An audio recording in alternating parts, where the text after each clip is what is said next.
አርቲስቶቹ በዋስትና ተፈተው ጉዳያቸውን ውጪ ሆነው ቢከታተሉ ተቃውሞ የለኝም ያለው አቃቢ ሕግ መንሱር ጀማልን ግን አትፍቱብኝ አለ። ለምን ሲባል መንሱር ጀማል የተባለው ግለሰብ ሀገር ውስጥ ምንም አይነት ሀብትና ቋሚ አድራሻ የለውም። እደግመዋለሁ፣ ምንም አይነት ሀብትና ቋሚ አድራሻ የለውም። ቃቄ ምን አለ? እኔን የምትረዱ ባለ ሀብቶች መንሱር ጀማልን እርዱት። እዚህ ሰፈር በ18 ዓመቴ 30 ሚሊዮን ብር ነበረኝ የሚሉ፣ ልብሴ ከዲያመንድን የተሰራው የሚሉ፣ ገንዘቤ እንኳን ተሰርቆ ተቀዶ አያልቅም የሚሉ፣ ሀብቴን ይልኝ የሚሉ፣ ኩላሊቴን፣ ብሌኔን፣ ጨጓራዬን፣ ልቤን ለጠቅላይ ሚኒስትሩ እሰጣለሁ የሚሉ የተለያዩ ባለስልጣናትን ፎቶ ከጀርባቸው ግድግዳ ላይ የሚሰቅሉ ከዚህ አሁን ከነገርኳችሁ ከመንሱር ጀማል የበለጠ ታሪክ አይኖራቸውም። ስማቸውን ለመጥቀስ ያህል በ18 ዓመቴ 30 ሚሊዮን ብር ነበረኝ ያለው ፊራኦል ኢቲቻ፣ ኪዳነ ምሕረትን ከያዝኩ እንኳን ተሰርቆ ተቀዶ አያልቅም የኔ ብር ያለው ወልደ ጊዮርጊስ ይልቃል ቢተው፣ ጃኬቴ ከዲያመንድ ነው የተሰራው የሚለው ምንቴ ቢሊኒየር፣ ሀብቴን ይውልኝ የክሪፕቶ ነጋዴ ነኝ የሚለው ኤቢ ማርሻል ከዚህ አሁን ከነገርኳችሁ ታሪክ በላይ ታሪክ አይኖራቸውም። ነገ ከነጎዲያ እናያቸዋለን። ሲያዙ የዚህ ብሔር አባል ስለሆንኩ ነው የተያዝኩት የሚሉ፣ ሲሰርቁ ብሔር የሌላቸው ሰዎች ከዚህ አሁን ከነገርኳችሁ ከመንሱር ጀማል በላይ ታሪክ አይኖራቸውም። ነገ እናየዋለን፣ ከነጎዲያ እናየዋለን። በስተመጨረሻ ከዚህ ሰፈር ያባረርናት ሌላኛዋ ሴቷ መንሱር ጀማል እሷ ሆናለች። ጥሩ መርፌን የወጋዋት ይመስለኛል። ስለዚህ ይመዝምዛት፣ የራሷ ጉዳይ ነው የሚሆነው። በሁለቱም ወንጀሎች ትፈለጋለች። በባለፈውም የተጠረጠረችባቸው አርቲፊሻል ዶክመንት በማዘጋጀት በኢንቨስትመንት ስም የአዲስ አበባ ተለጣፊ ሱቆች ላይ ባላት ወንጀል ውጪ ሆና እንድትከራከር ነው ፍርድ ቤት የበየንላት። ለዛውም ከሀገር ውስጥ እንዳትወጣ እግር ተጥሎባታል።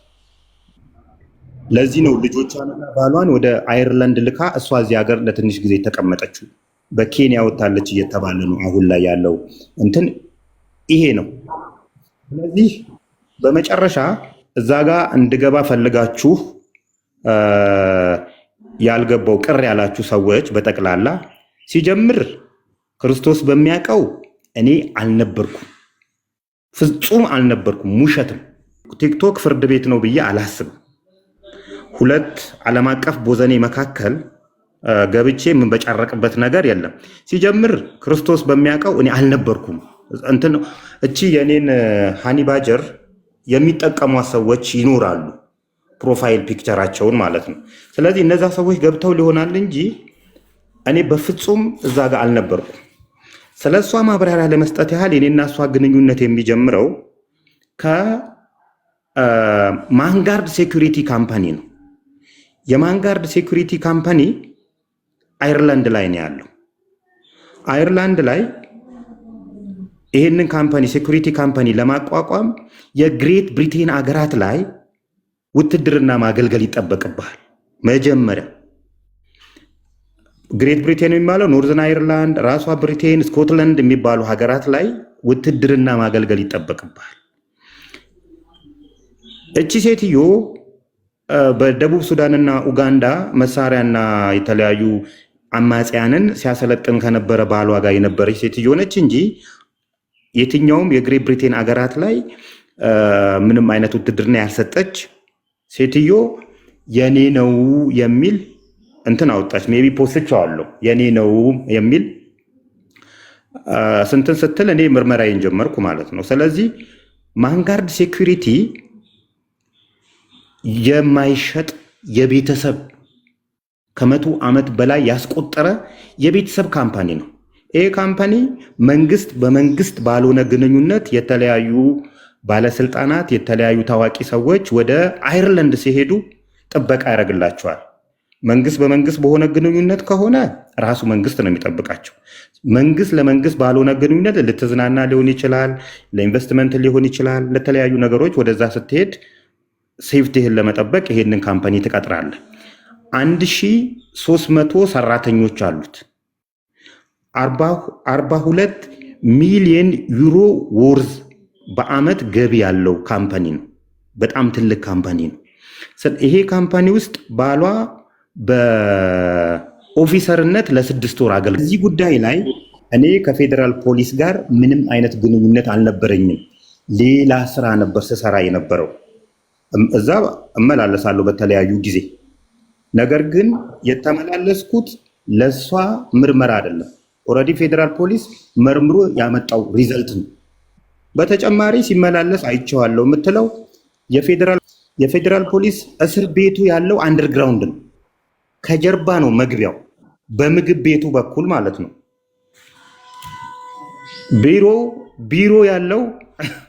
ቢሮ ያለው በዚህ በኬኬር ህንፃ በኩል ነው ያለው። ሲጀመር እስረኛ ሆነህ ወደ ውጭ ማየት አትችልም። ማየት ብቻ አይደለም እኮ ብላ የተተረተረችው ደግሞ እኔ ያልኳቸውን ነገሮች እነሱ እንደሰማቻቸው ይሄንን ነው መንግስት ከለላ እያደረገልን አይደለም፣ መንግስት እየረዳን አይደለም ያለው። ከመስሪያ ቤቶች ኃላፊነት ካለባቸው መስሪያ ቤቶች በላይ እያገለገልን ያለ ነው። በዚህ ምክንያት እርዳታ ያስፈልገናል። ጀርባ ላይ ፕሮፋይሌ ላይ እንትን አካውንት ያለ የቴሌ ብርም የንግድ ባንክም አካውንት አለ። ስለዚህ ማንኛቸውም የሚረዳኝ ሰው ሊያስገባ ይችላል። ግን በጣም እርግጠኛ ሆኜ የምነግርህ በእሷ ስም ያቀረበችው ማስረጃ በእሷ ስም የገባ አይደለም። ሲቀጥል ለምን ትሰጠኛለች ነው። ለምትሰጠኝ የሆነ ችግር አለባት ማለት ነው። ያንን ችግር እንድተውላት ስለፈለገች ነው ማለት ነው። ራሷ መስክራለች። በመቀጠል እሷን የማስፈራራበት እኔ አቅሙም የለኝም። ስንት ካምፓኒ ያላት ሴት፣ ስንት ገንዘብ ያላት ሴት ላስፈራራት የምችልበት አቅም የለኝም። እንደዛ አበጅቼ ከሆነ እሰየው፣ ጥሩ ነው። ከሙስና ኮሚሽን ጋር ከሸማቾች ጥበቃ ባለስልጣን ጋር ለመስራት እየሞከርኩ ነው ያለሁት። ምክንያቱም እኛ ያለንና እነሱ ያላቸው አቅም እትዬ ለኔ ነው የሚበላለጥ። ስለዚህ አቅም ማበጀት አለብን። ስለማንሰራ እነዚህ ሰዎች በቀላሉ ገንዘብ በመስጠት አታክ ሊያደርጉን ይችላሉ። ስለዚህ ለአንተም ሆነህ ለሌላ ወደዚህ ኮንተንት የመጡ ሰዎች አካባቢያችሁ ላይ ካሉ የጸጥታ አካላት ጋር በትብብር ብሰሩ ጥሩ ነው።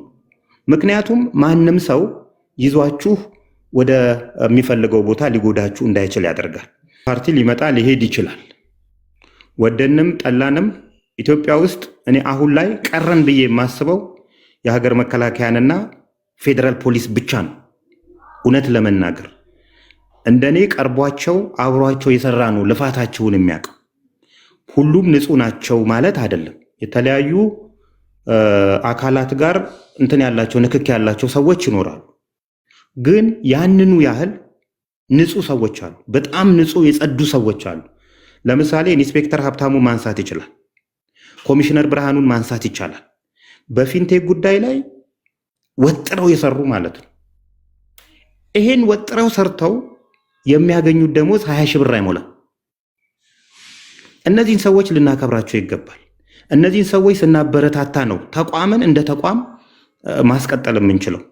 ስለዚህ ተቋም ያላት ሀገር ቀጣይነት ይኖራታል። ፓርቲ ነገ ይመጣል፣ ከነገ ወዲያ ሊፈርስ ይችላል። ስለዚህ እነዚህን ተቋማት አብሮ መስራት ማለት ከአንድ ፓርቲ ጋር አብሮ መስራት አይደለም። እኛ እኮ ፓርቲ ንጹህ ፓርቲ አተን እንጂ ፓርቲ ውስጥ ብንገባ ምንም ማንም የሚከለክለን ዜጋ ነን እኮ ምንም እንትን የለም። ንጹህ ለሀገር የሚጠቅም መስሎ የታየን ፓርቲ ስለሌለን አሁንም ርዱን የምንለው እኮ በፓርቲ ውስጥ ብንሆን እኮ ማናባቱ ይነካናል፣ ማናባቱ ያስፈራራናል። ሁሉንም ሰው ማስደሰት አይቻልም። ሁሉም ሰው ለአንዱ ደስታ ለአንዱ ክፋት ይሆናል። ስለዚህ ይሄ በፍጹም እንዳያንገጫግጭ እንፈራለሁ። የሆኑ ሰዎች መጥተው የሆነ ክሩ መጥቶ እንደዚህ ያለህ ትክክል አይደለም ሊልህ ይችላል። በእነሱ ምንም አይነት የሞራል እንትን እንዳይደርስብ እነዚህን ሁሉንም እያሸነፍን ብሄርን ቁጥር ወዳጆቻችንን እያበዛን እንሄዳለን። እኛ እንሻላለን ከሁሉም እዚህ ቲክቶክ እንትን ላይ ፕላትፎርም ላይ ካሉ ሰዎች እኛ የተሻለን በብዛት የሰዎች ተወዳጅነት አግኝተናል። ምክንያቱም የህዝቡን የልብ ትርታ ስላገኘ ነው። ስለዚህ እያንተን እያለን እንሄዳለን። ራሳችንን አንድ በኢኮኖሚ መገንባት አለብን፣ ሁለት ደግሞ በፓወር መገንባት አለብን። ይሄን እስካደረግን ድረስ ማንም የማያንቀሳቀሰው ለወደፊቱ እዚች ሀገር ላይ ተጽዕኖ ፈጣሪ ልንሆን እንችላለን።